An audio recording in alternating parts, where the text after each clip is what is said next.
Hello મિત્રો, આપણે બધા જાણીએ છીએ કે ગુજરાતમાં 116 જેટલી લો કોલેજ આવેલી છે। આ લો કોલેજ પૈકીની 48 જેટલી કોલેજને બાર કાઉન્સિલ ઓફ ઇન્ડિયાએ માન્યતા આપી નહીં, કારણ કે આ જેટલી 48 કોલેજ છે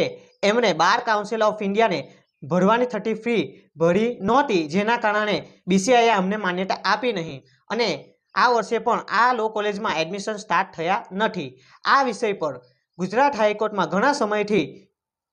કેસ ચાલે છે અને આ 48 કોલેજમાં કઈ કઈ કોલેજનો સમાવેશ થાય છે એ આપણે જાણવું ખૂબ જરૂરી છે। તો આવો જાણીએ આ વિડીયોમાં કે આ 48 કોલેજો કઈ કઈ છે। આ 48 કોલેજો આ પ્રમાણે છે: DT law college Ahmedabad, Motilal Nehru law college Ahmedabad, Vivekanand law college Ahmedabad, DL law college Bhuj, MS Bhagat એડન્સી સોનાવાલા કોલેજ નડિયાદ, MJ મેઘાણી college Kalol, AB Parikh law college Kadi, SM Shah law college Mehsana, NS Patel law college Modasa, Motilal Nehanchand law college Patan, VS law college Unjha, Himmatnagar law college Junagadh law college, KP Shah college Jamnagar, SS Ajmera law college Gondal, VT Choksi Sarvajanik law college Surat, Siddharth law college Surat, ડીંસા ડબ્બુ law college Navsari, MS law college Bharuch,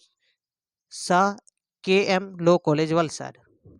તો મિત્રો, આ જે 48 college છે તેમાં શું BCI માન્યતા આપશે કે નહીં, શું એમાં આપણે LLBના એડમિશન લઈ શકીશું કે નહીં, આ બધા પ્રશ્નોનો જવાબ આવતીકાલે આપણને મળશે, કારણ કે આવતીકાલે ગુજરાત હાઈકોર્ટમાં આ કેસને લઈ સુનાવણી થવાની છે અને આ લાસ્ટ હિયરિંગ હશે ને તેમાં શક્ય છે કે ચુકાદો આવી જશે ને આપણને સંપૂર્ણ રીતે ખબર પડી જશે કે આપણે આ 48 કોલેજમાં એડમિશન લઈ શકીશું કે નહીં। તો આવી જ અવનવી માહિતી માટે મારી ચેનલને લાઈક કરો, શેર કરો અને સબસ્ક્રાઈબ કરી દો, જેથી માહિતી તમને સૌથી પહેલાં મળી શકે।